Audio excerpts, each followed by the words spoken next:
Hi friends, എല്ലാവർക്കും ഹംറാസ് കിച്ചണിലേക്ക് സ്വാഗതം. ഇന്ന് ഞാൻ വന്നിട്ടുള്ളത് വളരെ ടേസ്റ്റി ആയിട്ടുള്ള മുട്ടപ്പത്തിലിൻ്റെ റെസിപ്പിയുമായിട്ടാണ്. വീട്ടിലുള്ള ചേരുവകൾ വെച്ച് വളരെ പെട്ടെന്ന് ചെയ്തെടുക്കാൻ പറ്റിയിട്ടുള്ള ഈ ഒരു മുട്ടപ്പത്തിൽ എങ്ങനെയാണ് ചെയ്തെടുക്കുന്നതെന്ന് നമുക്ക് നോക്കാം. മുട്ടപ്പത്തിൽ റെഡിയാക്കി എടുക്കാൻ വേണ്ടിയിട്ട് ഞാനിവിടെ 240 ml കപ്പിൽ 1.5 കപ്പ് അളവിൽ മൈദയാണ് കേട്ടോ എടുത്തിട്ടുള്ളത്. ഇനിയിപ്പോൾ ഇതിലേക്ക് ആവശ്യത്തിനുള്ള ഉപ്പ് കൂടി ഇട്ടതിന് ശേഷം നല്ല തിളച്ച വെള്ളം ഒഴിച്ചിട്ട് ഇതൊന്ന് കുഴച്ചെടുക്കണം. ഒരുപാട് ലൂസായിട്ടല്ല കേട്ടോ ഈ ഒരു മാവ് വേണ്ടത്, അല്പം തിക്കായിട്ടാണ് വേണ്ടത്. നമ്മൾക്ക് കുഴച്ച് നന്നായിട്ട് പരത്തിയെടുത്ത് കട്ട് ചെയ്തെടുക്കാനുള്ളതാണ്. അതിനനുസരിച്ച് വേണം കേട്ടോ കുഴച്ചെടുക്കാനായിട്ട്. ചപ്പാത്തിയുടെ ആ ഒരു പരുവത്തിനൊക്കെ ഒന്ന് കുഴച്ചെടുത്താൽ മതി, ഒരുപാട് അങ്ങ് ലൂസാക്കണ്ട. ഇനിയിപ്പോൾ ഈ ഒരു മാവ് ചെറുതായിട്ടൊന്ന് ചൂടാറിയതിന് ശേഷം നമുക്കിതൊന്ന് കുഴച്ചെടുക്കാം. അപ്പോൾ ഈ ഒരു മാവ് ഞാനിവിടെ നന്നായി തന്നെ ഒന്ന് കുഴച്ചെടുത്തിട്ടുണ്ട്. ഇനിയിപ്പോൾ ഇത് റെസ്റ്റ് ചെയ്യാൻ വേണ്ടിയിട്ട് ഒരു സൈഡിലേക്ക് അങ്ങ് മാറ്റി വെക്കാം. ഒരു 15 മിനിറ്റാണ് കേട്ടോ ഞാനിത് റെസ്റ്റ് ചെയ്യാൻ വേണ്ടിയിട്ട് മാറ്റി വെച്ചിട്ടുണ്ടായിരുന്നത്. അതിനുശേഷം ഒന്നുകൂടി നന്നായിട്ടൊന്ന് കുഴച്ചെടുക്കുന്നുണ്ട്. നമുക്കിത് അത്യാവശ്യം വലുപ്പത്തിലുള്ള 8 ബോൾസ് ആക്കി ഒന്ന് ഉരുട്ടിയെടുക്കാം. ബാക്കിയുള്ളത് കൂടി ഇതുപോലെ തന്നെ ഒന്ന് ഉരുട്ടിയെടുക്കാം. അപ്പോൾ മൊത്തത്തിൽ ഞാൻ ഇതുപോലെ ഒന്ന് ഉരുട്ടിയെടുത്തിട്ടുണ്ട്. ഇനിയിപ്പോൾ ഇത് സൈഡിലേക്ക് അങ്ങ് മാറ്റി വെക്കാം. മാറ്റി വെക്കുന്ന സമയത്ത് അടച്ച് വെച്ചിട്ട് വേണം കേട്ടോ മാറ്റി വെക്കാൻ വേണ്ടിയിട്ട്. ഇനിയിപ്പോൾ നമുക്കതിലേക്ക് വേണ്ടിയിട്ടുള്ള ഫില്ലിംഗ് ഒന്ന് റെഡിയാക്കി എടുക്കണം. അതിന് വേണ്ടിയിട്ട് ഞാൻ ഇവിടെ 1.5 കപ്പ് അളവിൽ തേങ്ങയാണ് കേട്ടോ എടുത്തിട്ടുള്ളത്. കൂടെ തന്നെയാണ് ഇതിലേക്ക് 1 ടീസ്പൂൺ അളവിൽ വലിയ ജീരകവും, കൂടെ തന്നെ 1 ടീസ്പൂൺ അളവിൽ മുളക് പൊടിയാണ് കേട്ടോ ഇട്ട് കൊടുത്തിട്ടുള്ളത്. സാധാരണ നല്ല എരിവുള്ള മുളക് പൊടി തന്നെയാണ് ഇട്ട് കൊടുത്തിട്ടുള്ളത്. കൂടെ തന്നെ ഇതിലേക്ക് ആവശ്യത്തിനുള്ള ഉപ്പ് കൂടി അങ്ങ് ഇട്ട് കൊടുത്തിട്ടുണ്ട്. ഇനിയിപ്പോൾ ഇത് മിക്സിയുടെ ജാറിലേക്ക് ഇട്ടൊന്ന് അടിച്ചെടുക്കണം. ഒരുപാട് അടിച്ചങ്ങ് പേസ്റ്റാക്കി എടുക്കണ്ട, ചെറുതായിട്ടൊന്ന് ക്രഷ് ചെയ്തെടുത്താൽ മതി. ഈ ഒരു പരുവത്തിനാണ് കേട്ടോ എടുത്തിട്ടുള്ളത്. ഇനിയിപ്പോൾ ഞാൻ ഇതിലേക്ക് അല്പം കറിവേപ്പില കൂടി ഇട്ടിട്ട് ഒന്നുകൂടി ഒന്ന് ക്രഷ് ചെയ്തെടുക്കുന്നുണ്ട്. ഇത് അടിച്ചെടുക്കുന്ന സമയത്ത് ഇതിലേക്ക് ഒട്ടും വെള്ളമൊന്നും ചേർത്ത് കൊടുക്കണ്ട കേട്ടോ, അല്ലാതെ തന്നെ നന്നായിട്ട് അടിഞ്ഞ് കിട്ടിക്കോളും. ഈ ഒരു പരുവത്തിലാണ് കേട്ടോ അടിച്ചെടുത്തിട്ടുള്ളത്. ഇത് നമുക്കൊരു സൈഡിലേക്ക് അങ്ങ് മാറ്റി വെക്കാം.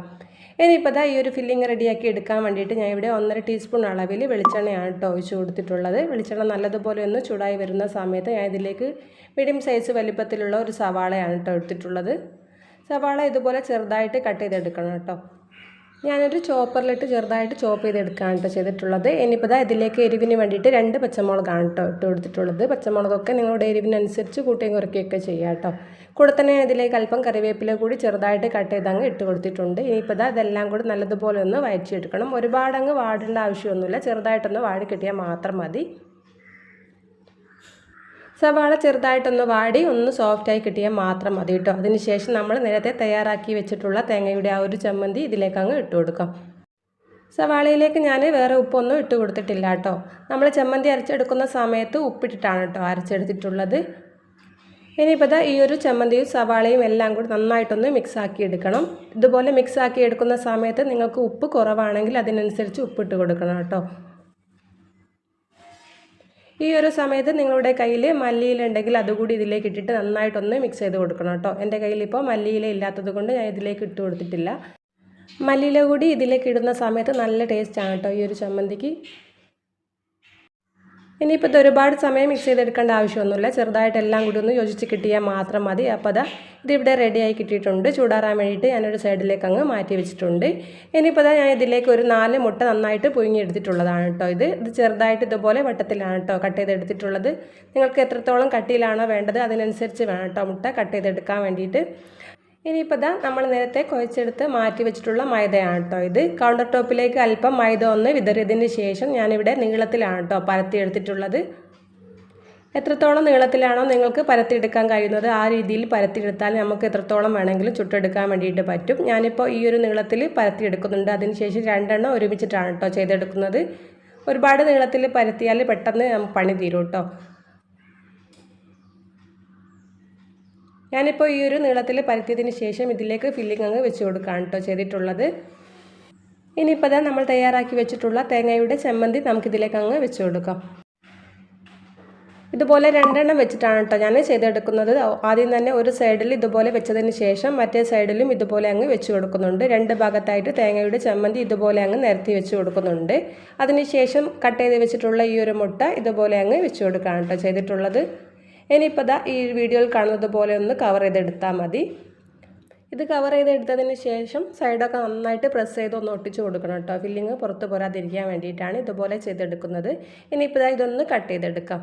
നടുവിലായിട്ടൊന്ന് കട്ട് ചെയ്തെടുത്ത് സെപ്പറേറ്റ് ആക്കി എടുക്കാം. ഇതുപോലെ സൈഡൊക്കെ ഒന്ന് ഭംഗിയാക്കി എടുക്കാൻ വേണ്ടിയിട്ട് കത്തി വെച്ചിട്ട് ഇതുപോലെ ഒന്ന് കട്ട് ചെയ്തെടുത്താൽ മതി കേട്ടോ. ഇനിയിപ്പോൾ ഇതിൻ്റെ സൈഡൊക്കെ ഒന്ന് ഒട്ടിച്ചെടുക്കണം എന്നുണ്ടെങ്കിൽ ഒരു ഫോർക്ക് വെച്ചിട്ട് ഒന്ന് ഒട്ടിച്ചെടുത്താൽ മതി. ഇനിയിപ്പോൾ ഒരു ഫോർക്ക് വെച്ച് ഞാൻ ഇതൊന്ന് ഒട്ടിച്ചെടുക്കുന്നുണ്ട്. ഈ ഒരു വീഡിയോയിൽ കാണുന്നത് പോലെ നിങ്ങൾ ചെയ്തെടുത്താൽ മതി.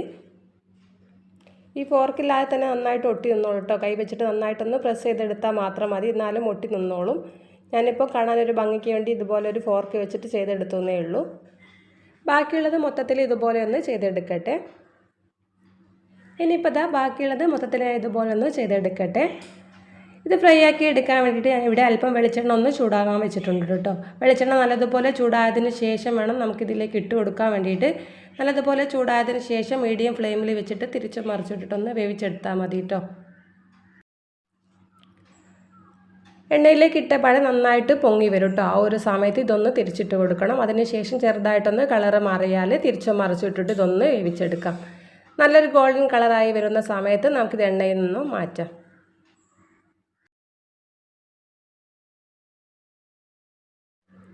അപ്പോൾ ഒരെണ്ണ ഇവിടെ റെഡിയായി കിട്ടിയിട്ടുണ്ട്. ബാക്കിയുള്ളത് കൂടി നമുക്ക് ഇതുപോലെ അങ്ങ് ഫ്രൈ ചെയ്തെടുക്കാം. ചിക്കനോ ബീഫോ ഒന്നും ഇല്ലാത്ത സമയത്ത് വീട്ടിലുള്ള ചേരുവകൾ വെച്ച് വളരെ പെട്ടെന്ന് റെഡിയാക്കി എടുക്കാൻ പറ്റിയിട്ടുള്ള ഒരു പലഹാരം തന്നെയാണിത്. വളരെ ടേസ്റ്റി ആയിട്ടുള്ള ഈ ഒരു പലഹാരം നിങ്ങൾ ഉറപ്പായിട്ടും ട്രൈ ചെയ്ത് നോക്കണം. ട്രൈ ചെയ്ത് നോക്കുന്ന സമയത്ത് ഉറപ്പായിട്ടും നിങ്ങളുടെ ഫീഡ്ബാക്ക് അറിയിക്കാൻ മറക്കരുത്. അപ്പോൾ നിങ്ങളിൽ ആരെങ്കിലും എൻ്റെ ചാനൽ ആദ്യമായിട്ടാണ് കാണുന്നതെങ്കിൽ പ്ലീസ് ഒന്ന് സബ്സ്ക്രൈബ് ചെയ്തേക്കണേ. കൂടെ വരുന്ന ആ കുഞ്ഞു ബെല്ലൈക്കൺ കൂടി ഒന്ന് ക്ലിക്ക് ചെയ്യാന്നുണ്ടെങ്കിൽ അതിൽ ഓൾ വേണം പ്രസ് ചെയ്യാനായിട്ട്. എങ്കിൽ മാത്രമേ ഞാൻ ഇടുന്ന വീഡിയോസിൻ്റെ നോട്ടിഫിക്കേഷൻ കറക്റ്റായിട്ട് നിങ്ങൾക്ക് ലഭിക്കുകയുള്ളൂ.